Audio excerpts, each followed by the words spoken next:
Howdy, y'all. We're the Monarchists. Ready to talk some football. Sorry I missed you guys last week, but ready to talk Bowling Green and the bye week. But first, how y'all doing? Well, Mike, howdy to you too. You're doing great, man. I mean, I think we'll be talking about last night here in just in a second, but feeling energized and ready to talk some football. I'm feeling great today. This is the only weekend between now and December that I'm actually at home.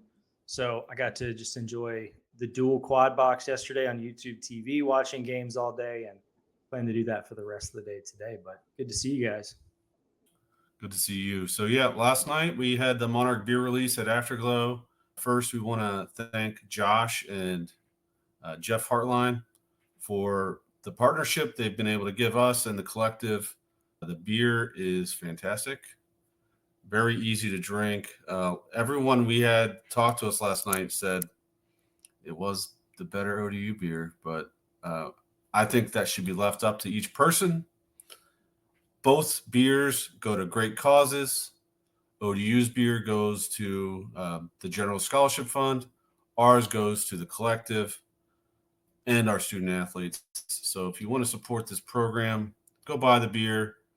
Make them make more because it is a good beer. Yeah, Mike, I like how you said that. That was very professional and letting folks know that both are great opportunities and they both support really great things. I will be a little biased. I will say that this label is a winner. So even if you aren't big beer drinkers, go buy a 4-pack, give them to your friends, let them drink one, take the empty, put it in your ODU wall because it is pretty sweet. Also, we have got a lot of feedback on that label and how many people have said, I need that on a t-shirt.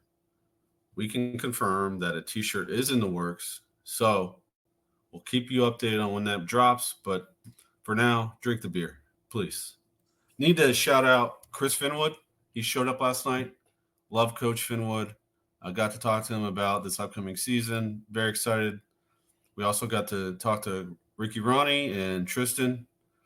Great seeing them there at the event. Lots of great ODU fans came out. I had a blast. Great seeing Jonathan and Jared, as always. But thank all of you for coming out last night. And we need to tell you about this week.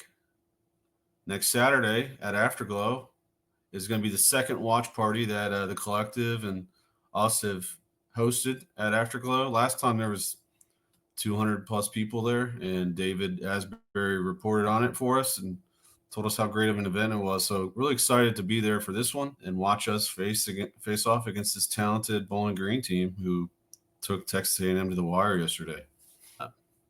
We have anything else we want to add before we jump into this bye week discussion? I'll say I just noticed on the label for the beer that on the crown of the lion is like one is a football, one is a golf ball, one's a basketball. I had not noticed that detail before, but yeah, put that on a t-shirt. I will gladly wear it around. Excited to get some beer. Thank you, Mike, for grabbing me a 4-pack. And if you look at all the field hockey sticks going across at the bottom of the crown, so there's lots of details. You know, every time that you grab one of those beers, you buy one, you're going to find something new. So go to Afterglow, buy it frequently. Let's make them continue to can that beer. That's the whole idea, is sell them out. And so we have to keep this thing going. Drink your way to attracting and retaining a future talent at Old Dominion University. Yeah, I'd love for it to become a staple there where it's just on hand all the time. But we need fans to step up and buy the beer to make that happen. But yeah, again, shout out to Afterglow. They've been amazing partners for us, and they just know how to throw a good party. Great live music, food truck last night. Ready to see what it's like next Saturday. All right. Also want to shout out the soccer team. A lot of their alums were there last night, pre-gaming before the game against West Virginia. Aaron got a chance to go out there after our event. I want you to tell us a little bit about that. Yeah, the Den was rocking last night. They said, gosh, I saw a tweet earlier today. I think they said it was the most people that have been there for a game in a decade, but it was packed. I mean, they had I think Beach FC was out there with a lot of their players. There was kids running around everywhere. There was the community was there. Students were there. It was loud. Folks were in the game. I mean, obviously West Virginia is a top 5 soccer program. They're really good, and I mean, you could see that. And our guys were battling the whole time. We had a couple chances to tie it up late. It just we just couldn't put it in the net. But those guys fought to the very end. It was exciting. The whole whatever their version of Rally Alley was packed. That whole side was just hopping. It was a great time. I was glad to get over there. Those guys are going to win some ball games. They've obviously got tough competition in the Sun Belt. It's really a stacked conference, but Tennant and Nathan and Josh have got that team humming and moving in the right direction. Yeah, and there was some other good ODU sports action going on this weekend. And then we had the Game Day Central article that Mike put out, but field hockey beating Liberty 3-2 to open Big East play. That's a big game in the Big East. It typically comes down to ODU or Liberty. I'm sure that we will see them again come conference tournament time. And then volleyball. How about Old Dominion volleyball? They're 11-2. They've now won 8 straight. They're getting ready to go down to Georgia Southern for their conference opener. But they have just been dominant. I mean, they were going on some runs in the last couple games where they may be down by 3 or 4, and before you know it, they've gone like a 12-1, 12-2 run. They've got something special going on over there. So shout out to that team, Coach Fred Chow, and keep your eye on their calendar because those games are a lot of fun to go to. And clearly, we've taken a big step forward this year with all kinds of new program records. Hey Gary, I was able to get over there for about 15 or 20 minutes of the game yesterday before Afterglow, and that place was rocking also. It's a fun place to watch a game. If you haven't had a chance to get over to Old Dominion volleyball, you should.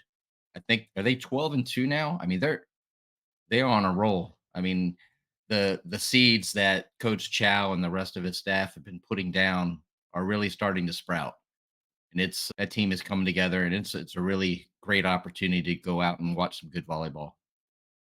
Yeah, they're at 11-2 now, and they got the win over Rutgers. I mean, they beat the brakes off of Rutgers the other day to open up that tournament. So that's their second ever Power Four conference win. So yeah, it's gonna be tough when you get into conference play. Obviously, there's a lot of good teams, but they could not have had a better start to the season. And they're close to already matching their highest win total, right?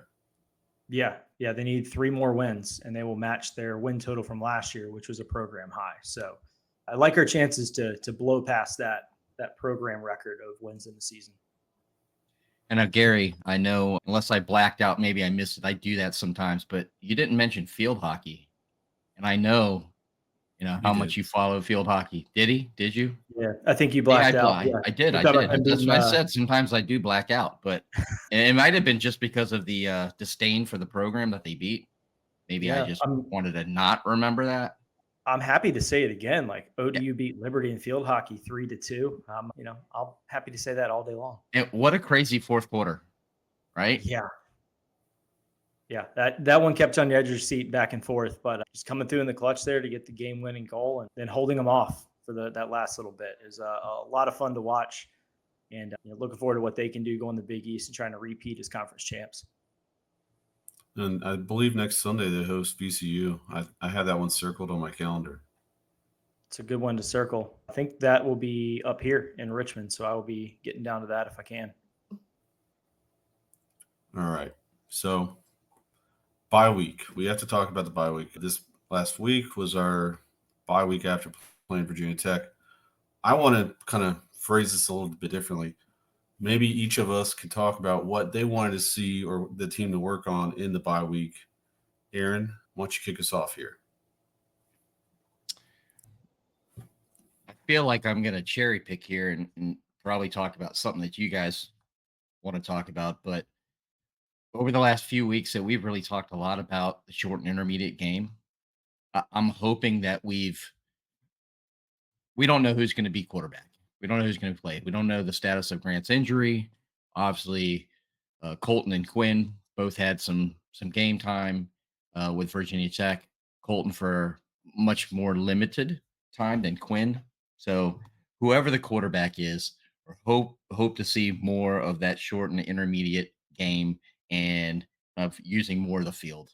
So we saw some things in scrimmages that we haven't seen yet, and we just need to be able to open up more of the field. It's a big field, and we're using a very small part of that field. So I want to see us use parts of the field in the middle that are easier for the quarterback to see and to be able to hit things quicker. Yeah, I don't think you're getting any arguments from either of us on that. Gary, why don't you add on your part here? Yeah, no, I'm with you there on kind of the play calling and using the whole field instead of just the far boundaries, especially potentially starting another freshman quarterback at Bowling Green. For me, it's got to be offensive line improvement. That goes hand in hand with the play calling to help out that offensive line. But I think we may have found the right personnel for our O line with Pat at left tackle and DeBose at right guard. That seemed to be much more effective, at least in the running game against Virginia Tech. So I think it's just shoring those guys up, letting them get some more reps together so they can gel, help where they need to help. But we're on that trend to lead the country again in sacks allowed, and we have to stop that, and we have to stop it this week. Like that has to get better. And if you think of it as there's three different things that go into that. You talk about play calling. I'm talking about offensive line play. They just have to get better up front. Whatever Barlev is doing is working because he's been very, very strong in that left guard spot. We need more guys, I think, learning a little bit from him, let them gel a little bit more. And I think we'll see an improved O-line coming out of the bye week. Obviously, health is a big part of the bye week. I'm hoping we can be a lot healthier than we have been in the last couple of weeks. We got beat up playing this difficult schedule, but my focus for the bye week, adding on to yours, is got to be the rotations at wide receiver and running back. We have a lot of talent at both positions, and we're just not seeing that ball really being spread out enough and that those reps being spread out enough up and down the roster. We've had issues gaining separation at receiver, and maybe it's because the same guys are always running routes. I don't know. Yeah, Mike, we got a couple callers in that had some things that they wanted to see as well. So why don't I go ahead and play those, and then you guys can give your reaction to it.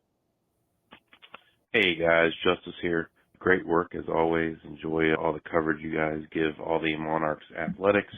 Next week, I'm looking forward to some improvements on the offense. Hopefully this bye week will allow to make some necessary changes, particularly in the receiving game in terms of the routes, and maybe we'll see some more stuff over the middle, some quick slants, and not so many passes to the outside and to the hash marks.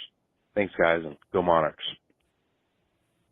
Hey guys, Justice again. I totally forgot earlier to give you guys a shout out as well as Afterglow for the great beer, the Monarch. It's a great tasting beer, great label. Kudos all around to everyone.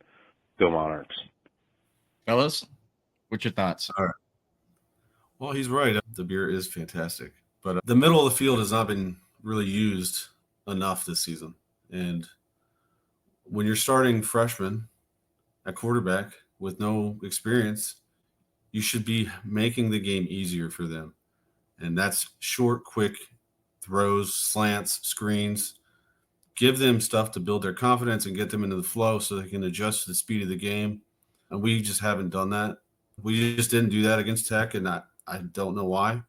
I'm imagining if Grant doesn't play, we'll see Quinn again.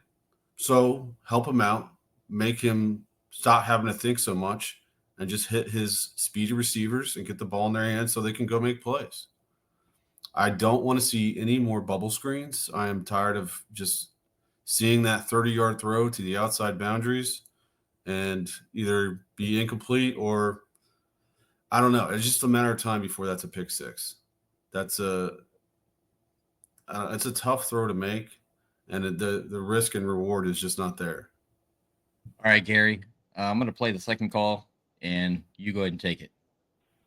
Hey, fellas, Garrick here. First off, congratulations on the beer release. That's absolutely awesome. This can design is really cool, too, so hopefully I can get my hands on some when homecoming rolls around. Don't really have too much, of course, with the buy, but do just want to hopefully we can emphasize over the past week or so that we could be a little bit more disciplined going into Bowling Green. They are definitely disciplined up front. Let's move the pocket around and exploit the center of the field. quickly. And of course, specifically for the coaches, got to adjust. So hopefully some adjustments were made over the bye week. People got healthy, but again, going to need to adjust during the week. Everybody has a plan until they get punched in the mouth. So hopefully we have a good turnout next week, and rain on. Rain on, Garrick. Thank you as always for calling. Gary? Yeah, he's right on with the discipline piece. We've had a ton of penalties. We've had a ton of turnovers. We just have not been very good in playing a clean game. And the turnovers have definitely hurt us. I mean, I think you can look to that as reason number one why we lost to South Carolina. Got a little bit better against East Carolina, and then we had, kind of the wheels fall off again against Virginia Tech with some fumbles, interceptions. So I think that just comes to the territory guys getting more comfortable into their position, especially at quarterback. But yeah, we've got to clean up those holds that are 15, 20, 30 yards away from the play that don't impact it. Those are the ones that, those are the ones that hurt you. If you're just being aggressive on certain plays in the trenches, stuff happens. But yeah, discipline's a key piece. But I have no doubt that Coach Ronnie and the rest of the staff is going to come out of the bye week with pretty considerable adjustments. All right. Yeah. Connor Bazelak, quarterback for Bowling Green. He's led them to a very good start, despite they haven't been able to finish against Penn State and Texas A&M, but they have been very competitive in all their games. Talk to us about this quarterback, Gary. What can we expect to see from the opposition here? Yeah, he's an incredibly experienced quarterback. He's in his 6th year playing college football. It's his 2nd at Bowling Green. He started at Missouri for a while. He's got a lot of snaps and a lot of snaps against good schools. I think he's the key driver in why you're seeing Bowling Green not panic when they go into places like Penn State and they go into College Station, because they have that steadying force within their quarterback ranks. So really the opposite end of the spectrum with us, where if it's not Grant starting against Bowling Green, it's going to be someone getting their 2nd ever game action at the college level. I like his ability to pick his spots to throw down the field. He doesn't turn the ball over. He doesn't make a lot of risky throws.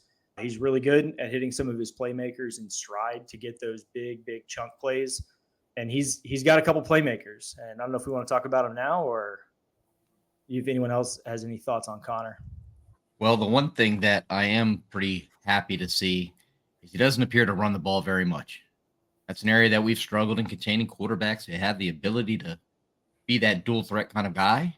And I think he's run the ball 5 times for 12 yards, something like that. I mean, I think that probably includes sacks, but he doesn't appear to really be a threat to do much of extending drives with his legs. But I have not got a chance to watch much of him, Gary. Yeah, he does not run very often, but I think he has a similar approach to Grant Wilson. If it's 3rd and 7 and he can run for it, he's going to.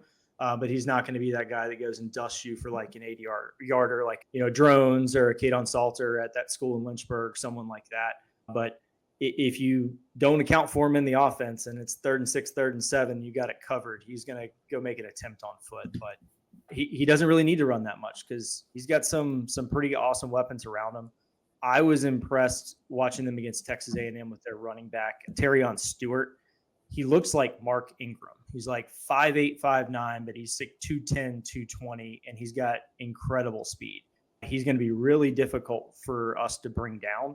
He put up some pretty good numbers on Texas A&M, but I mean, for the season, he's had 27 carries. He's gained 215 yards and scored 3 touchdowns, as long as 73. So, I mean, he clearly can run in the power game. He can run in the speed game. And they have a couple other guys, too, that they can rotate in who did pretty well. One of their guys had like a 40-yard touchdown run. Rakeem Smith, who just kind of broke out, got a 40-yarder. But they got some strength in the backfield and their offensive line. They're big. They're solid. They're disciplined. They have good technique. Like, they're kind of what you think of with a high-end MAC school offensive line. Like, they got some guys up front that can push. I will note this is Bowling Green's homecoming. So they should have a pretty good crowd on hand. I know the MAC gets a lot of flack for their crowds, but when they play on Saturdays, their crowds are much, much better. We can't expect a Tuesday night MACtion crowd here. No, I think it'll be a pretty solid crowd. They've got a pregame concert going on with, I think, Phil Vassar is playing. So I'm sure that if you're going to go to a Bowling Green game this season, you're probably going to come to this one. So it should be a pretty good crowd. I fly into Detroit Friday afternoon, staying in Toledo that night. We'll be there on the sidelines for the game. So I'll get the full experience and let you know what I find out being down there on field level. They're going to be fired up. I mean, they've played very well against a very good Penn State team and a Texas A&M team that is ranked in the top 25. They've gone on the road both games and really competed. So they're coming home and they want to put it on somebody. They see us coming in and they see it as an opportunity to get right and to get to 2-2. So our fellas are fired up after the bye week and really being able to get their sea legs, so to speak, and to do the same thing of going into someone's house and getting right. It'll be interesting to see what kind of toll that takes on them. They did have a bye week between Penn State and A&M, but I mean, that was a close contest down to the end. Bowling Green, in my opinion, had a couple chances to go and win it. So, their starters played the full amount of time. There was no, taking them out after 3 because it was a blowout or anything like that. So it'll be interesting to see how that impacts them.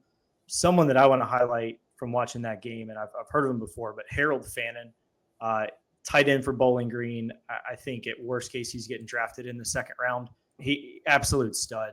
This season, he's got 25 catches for 349 yards and 2 touchdowns. He had a big touchdown catch against A&M. So he's not just, running 10, 15-yard outs. Like, he can move, he can get down the field into the end zone. So, like, with Terrian Stewart, Connor Bazelak, and Harold Fannin, I mean, that's a 3-headed monster, and you've got to account for them. I'm sure they're gonna be hearing that name a lot in practice throughout this week of Harold Fannin. How are we gonna defend him? Yeah, and that kid's no flash in the pan. I mean, last year he had 44 catches, 623 yards, and he was averaging over 14 yards per. So he's doing exactly what he's done before, except it appears that he's even taken it a step up. So yeah, that's an area that we need to be very careful and keeping an eye on. And their defense has done a really great job of keeping them in these games too. They really took the deep ball completely away from Texas A&M, and that's what Texas A&M really wanted to do. I will say they got gutted a little bit on the ground in the run game, but mainly because A&M was just running the ball a lot. Kind of reminded me of us at South Carolina a little bit when they probably could have taken some more deep shots, but they ran it instead. But they held pretty strong. They run a 3-4, but you can expect about 9 times out of 10, one of those outside linebackers will come up and present like a 4-man rush. They blitz a lot, but they're just so disciplined. Like, when they're back there in the zone, they know what to expect. They know what receivers are going to do. That's going to be a tough defense to attack and air the ball out. But there were some clear chances to go run on them. So let's take a step back real quick. I'm going to ask you guys a question. So when you have a guy like Fannin at the tight end position, who he's got really good hands. I mean, it looks like he's got a little speed because he's got, like last year, his long was 56 yards. So far this year, he's got 65 yards. From a defensive standpoint, what are you doing? Like, who would you anticipate on the field that's going to have, the responsibilities for covering him? How do you handle that? Is there one guy? Are there multiple guys? Does it just depend? Take me to school here. Yeah, so I think our defense is actually fairly well matched against someone like that because we have these bigger safeties that can also cover. So I think like a Jerron Manning is probably going to be on him quite a bit. I think that would be the prime matchup for us. I think Mario Thompson actually lines up with him really well, even though he's a linebacker, but he's also kind of a safety. He's in that interesting role. So I think between those two, that's who Fannin's going to see a lot of. But yeah, he loves to run routes that are like 10 yards before the break, and that's going to put him right into that safety territory in the middle. Yeah, we're going to need to make sure he doesn't get lost in coverage. Like, was it Lane for Tech? Just kept getting left wide open despite wearing the 25 against us. Yeah, it's going to be tough. This is a talented team that's going to be playing us at home. Their first home game since they opened the season against Fordham, who still runs the same offense that we do. So this won't be their first look at this offense this season. And if we don't use the field the way we should, it's going to end up the same way we've been seeing the last few weeks, where the offense just isn't working. I'm hopeful, though, that we can grow what we did against Tech, grow from that rushing attack and keep building on that. Because if we can run the ball like that the rest of the season, we're going to have an opportunity to win a lot of games in conference and in this week. Yeah, we have to run the ball well. Well, let's build on that, Mike. I like where you're going there. So, as much concern as there, and as well as Bowling Green has played, let's not lose the fact that we've played three very good teams so far this year. South Carolina, who's really surprised people after, when we played them, there was a lot of people that were really condemning them, like they weren't a good team, but they've gone on to surprise some folks and kind of cause people to reevaluate that. And East Carolina and Virginia Tech. So I think that our guys have just as good of a shot of going in there and giving it right to Bowling Green. So it just all depends on what we've done here over the bye week. Yeah, I'll tell you, I have a couple of futures on Bowling Green to make the MAC championship game and to win the MAC. Like I think they're really really good, but I don't know. I know we talked about this, kind of the three of us. We don't know if we want to bring it up now, but like offensively, we have a lot of problems. I think even down to like the fundamental level, and obviously one bye week is not enough time to go install like a whole new offense, and I don't think we should necessarily do that. But you can tweak things, you can change strategy and tactics, and I think all of us have been kind of thinking, is there a possibility that Coach Decker ends up in the booth where he may have a little bit better eye on what the defense is presenting and be able to communicate that through the headset communication to whoever's a quarterback? Yeah, it's something that me and Aaron talked about last night. Afterglow. It's something that I don't understand why we haven't been in the booth this season. It's just confounding. Like the whole offense is confounding to me. Aaron already mentioned this episode. We mentioned it in the past. The offense we saw in the scrimmages was not the offense we've seen in these games. And it's everything we need to make this a simpler game for these freshmen, inexperienced quarterbacks to have success. So I'm hopeful that happens this week. And we got some assurances that the offense should look a little different, but we'll see. Time will tell. Well, let's expand on that, Mike, for those who are watching right now or listening. You got a guy like Decker who obviously has a a very good offensive mind. And now that we've got headset communication, the importance of him being on the sideline, there with the quarterback, has been diminished. But if you put him up top there, anyone. But if you go on social media, there was a whole debate on social media this past week about not being able to see the field because of a tent. All right. So if you're up like 10 rows, all of a sudden now you can see things develop on the field much better, depending upon where you are in the stadium, whether you're in the end zone or you're sideline or you're on the 30-yard line, you see things differently. And we watch the scrimmages from up in the booth, and you really can see everything that's going on, how everything develops, the defense, what they're doing. I mean, it's literally the bird's eye view. So why not take advantage of the technology that you have?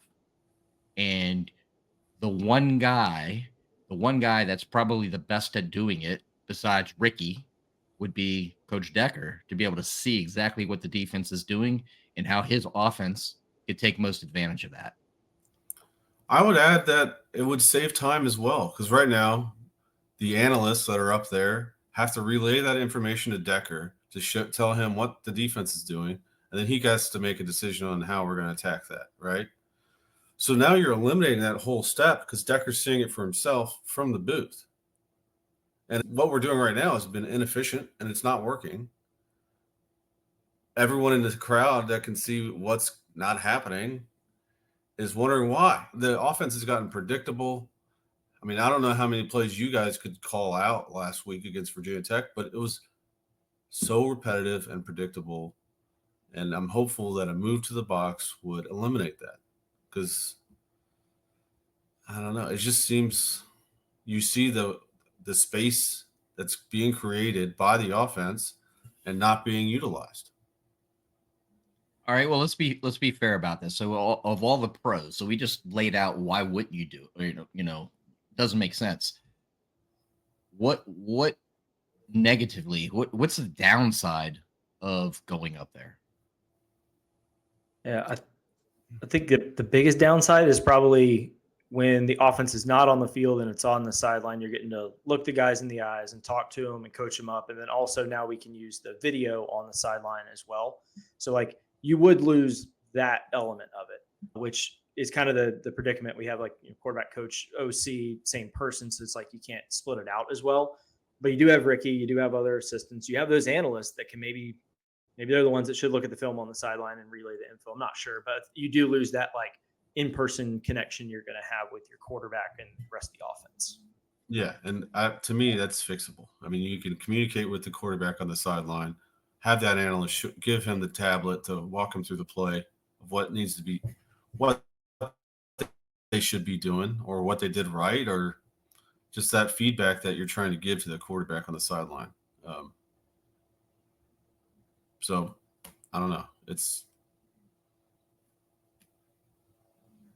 just a thought of a way to shake things up a bit and shake up what eyes are being used, who's processing, and then also just give a better view. Because I think I know most former quarterbacks or OCs or offensive head coaches, when they're in the stands and they're either in the end zone about 30 feet in the air or on the sideline, they're telling you every play that's getting ready to come, kind of like what I was able to do in the end zone against East Carolina.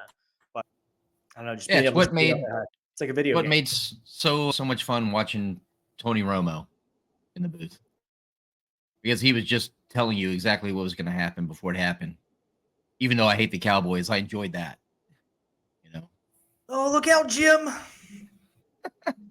So yeah, move up to the booth, try it out. If it doesn't work, go back to the sidelines. It's one game.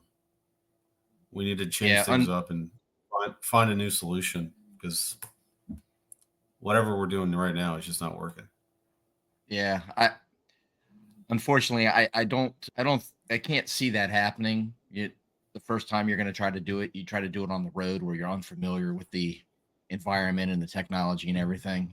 Stranger things have happened, but perhaps when we get back home, maybe it's an option. But I mean, at some point, you got to try something different, right? Well, you'd be kicking the can down the road quite a bit if you're waiting for a home game to try it out. Homecoming is a while away. Which is why, Garrick, if you want that beer, you better get it before homecoming, because it might not be there. That's a good point, Mike. I mean, as much as we bought and as much of that we've heard some other people have bought, if you want cans to take somewhere else, you should get them soon, unless you're going to drink it while you're there, on tap, which we did a bunch of that last night too. Yeah, I think we killed a keg last night. Going to be swapping your cardiologist for an internal medicine doctor, because they'll be focused more on your liver than your heart if the games aren't close. All right. Health, we haven't really talked. We briefly touched on it, but the bye week is key to getting healthy, and we have a lot of guys that are beat up. I mean, how many linebackers did we have healthy last week? 5? We have 2. I mean, at the end of the game, it was like 3 or 4 at the end of the game. It was tough sledding. And we had 2 tight ends that were dressed in Conroy and Chandler, another position we need to get guys back and healthy again. So we're not having to push O-linemen out on the position, because we kind of want to avoid that if possible. Obviously, running back, if we can get Roche some actual touches in a game, it would be nice with that speed. And then we have Grant. We can tell Grant is the best quarterback for us moving forward at this point. And if we can get him back, that would be great. I don't know what his timeline is, but hopefully he's ready to play sometime soon. I haven't heard anything on that. Lips are always tight coming out of LR Hill with regards to stuff like that, but they've heard absolutely zero. That was a pretty big brace on the elbow at the game, but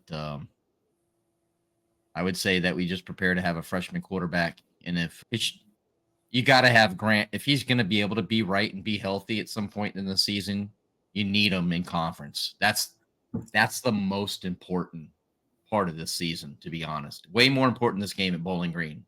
Really, no matter what happens at this game, I mean, we obviously want to win. That's the idea. You play the game to win, but the conference is the season. So if he's not ready yet, you give him the extra time to continue to heal. Yeah, and I mean that brace really is for real. That looks like one of the ones you see on the O lineman's knees. Can't imagine it's very easy with his injury to grip a football and some of the issues that might lead to that. Yeah. Hopefully he can come back soon. Yeah. I think there's a couple guys I think we have a decent shot of seeing on Saturday. Jalen Butler being one of them, Roche for sure, and potentially Jason Henderson as well. So you think about all that we could be getting back here. I mean, you got some pretty key people on this team that we haven't seen on the field in a little bit. And that just, I think, gives us an even better opportunity of getting those guys out and get them a game before Sunbelt play. I can't wait to see Butler play because obviously he's been such a fantastic blocker for us. But we should take a moment for the Pride because our partnership with them is very important to us. So we'll be right back. This episode of the Monarchist podcast is brought to you by the Pride of ODU Collective. Their mission is to elevate the experience of student athletes through name, image, and likeness, while also elevating the fan experience. If you or your business are interested in getting involved, you can reach out to us directly or go over to theprideofodu.com. That is theprideofodu.com. Thank you for listening, and go Monarchs. All right. So, Gary, Aaron, we talked about this Bowling Green team. They have a solid defense. They played really well against Penn State and Texas A&M on the road. We know they have a great quarterback with a lot of weapons, especially a big tight end. So I want to hear what you think, how we win this game. So I think I kicked off with Aaron last time. I'm going to kick off with you, Gary, this time. So how we beat Bowling Green. We need to come out running and have success running, not just inside but outside, and utilize the play action pass.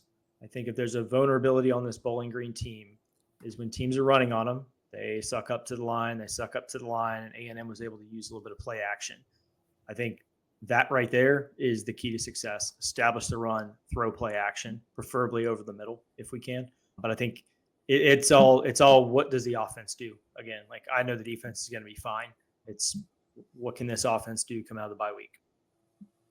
I'm right there with you here. We have to be able to run the ball.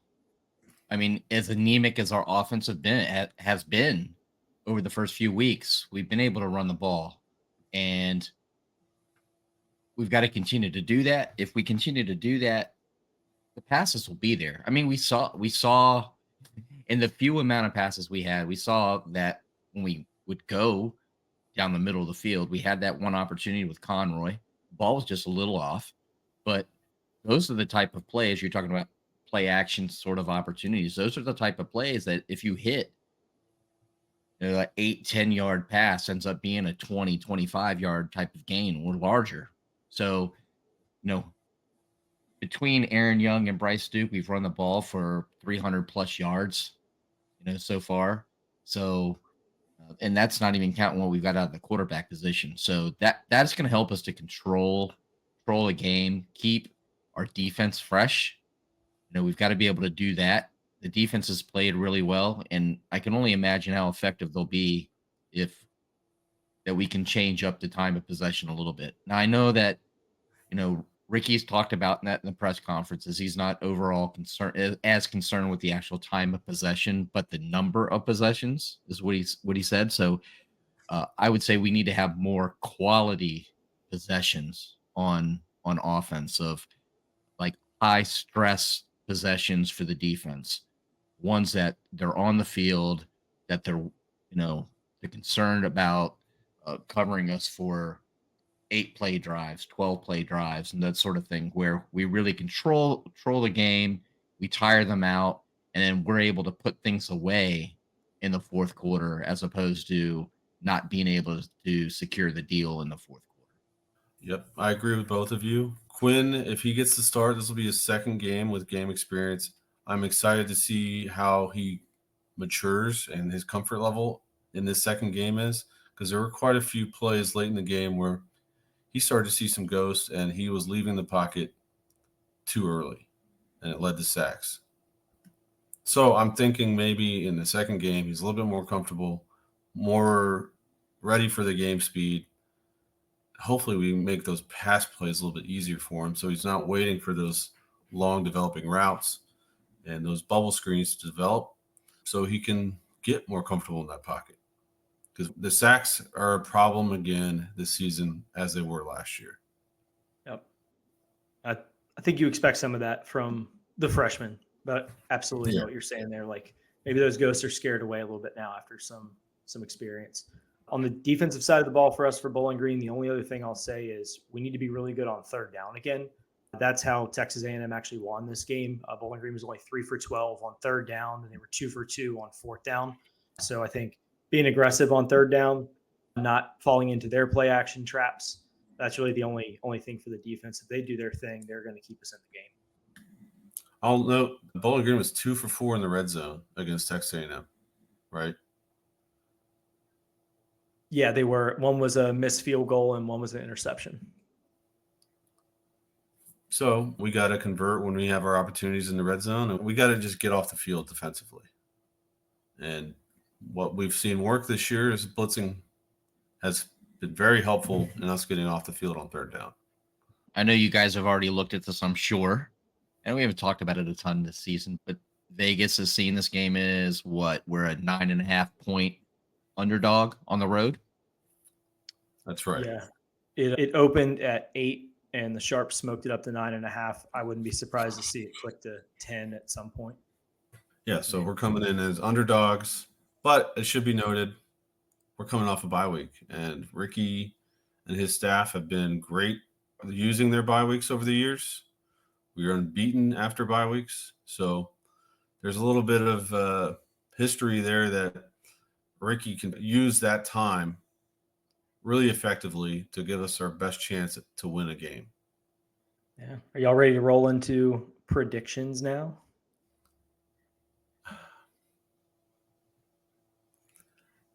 Yeah, I don't know. I want to kind of do a double-sided prediction here. It's a big what if. That's what we are right now. We are a what if. Well, guess what, Mike? It's our podcast, so we could do whatever we want to do. So go Every on with your game's a bad what self, if. man. Yeah, that's true. I mean, give us your Dr. Jekyll and Mr. Hyde double-sided pick. All right, who was the evil one in that pair? Well, Dr. does anyone know? Really, how many people have actually watched that are still alive? We keep using Dr. Jekyll and Mr. Hyde, but I don't think very many people know. Ted Alexander would know, but I don't. I think it's Hyde is the bad one. Okay. All right. So the Hyde prediction will come first.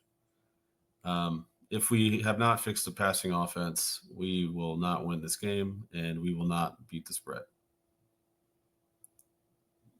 Simple as that. Bowling Green will win if we run the ball effectively, build on what we did against Virginia Tech, and add in successful passing concepts to just make us a mediocre offense. We don't need to be elite to win games with this defense. We have a chance to go in there and get our first victory of the year. So if we did those things in the bye week, ODU wins by 4. All right. I like it. All right. Well, if you're kind of, if this happens, this will happen. I'm going to make my pick here based on history. So 2021, coming out of the bye, we were underdogs to Louisiana Tech, won. 2022, big underdogs after the bye week going to Coastal, kicked the shit out of them. Last year, coming out of the bye, we play a team we've never beaten before in App State, and we win. So I am going to lean and bet on the side of the bye week is going to fix offensive stuff for at least this game coming up. And I'm going to say not only are we going to cover, we're going to win this thing outright. It will be close. It'll be a tight game because Bowling Green is good. but our offense is going to make 5 or 6 more plays than they did against East Carolina and South Carolina. And that 5-6 plays is going to be the difference. And we will be 4-0 after bye weeks under Ronnie. Nice. I like it. So we're both kind of leaning that same thing where it's going to be a close game no matter what, unless we don't pass the ball well, right? Aaron, we're waiting. Obviously, you threw curveball last prediction, so we don't know what to expect now. I'd say, speaking of play action, man, you hit us with the hard one last week. And I was obviously wrong, as I pretty much am every week. But, I agree with you guys 100%. It is going to be a close game.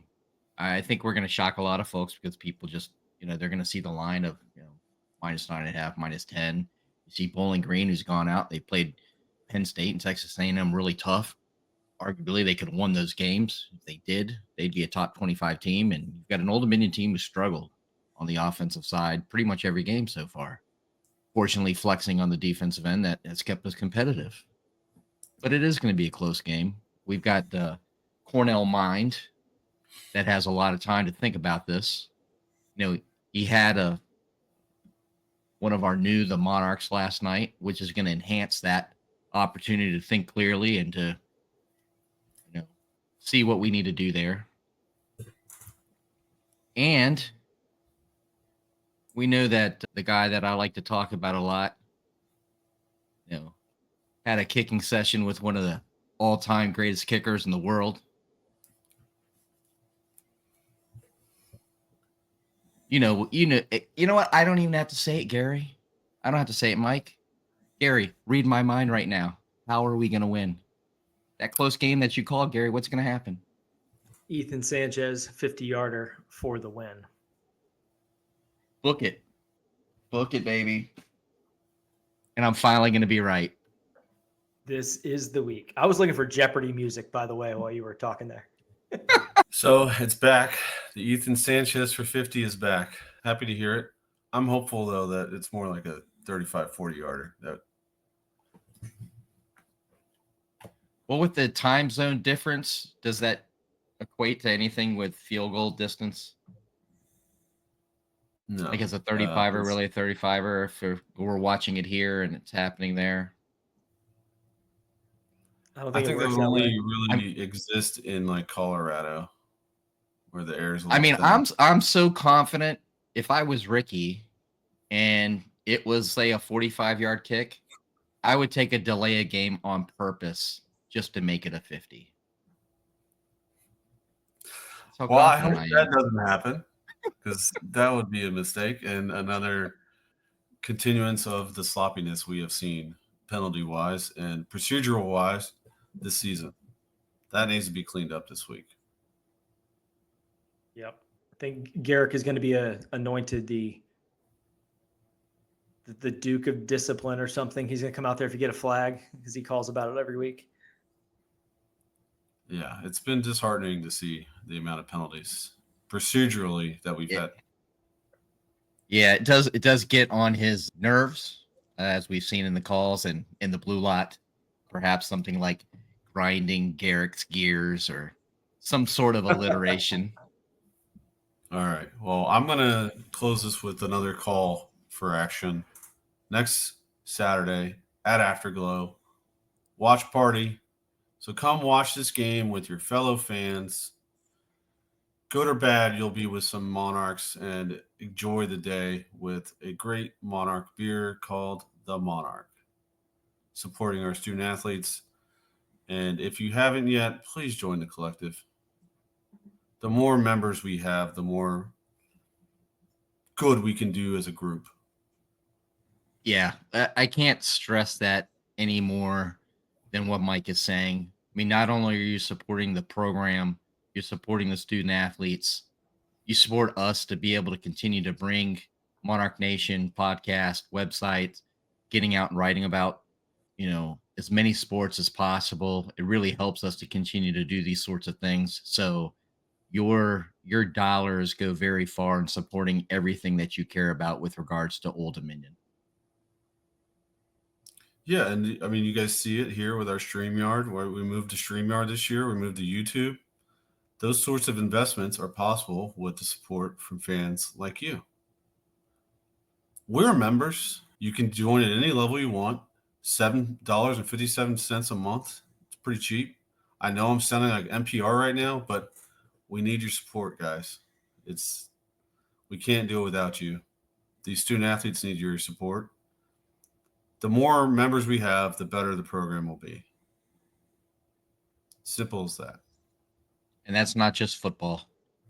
That's basketball, both men's and women's. I mean, that goes all the way around. So, just like you support ODAF, this is another area that we're not too proud to beg. Please come along with us.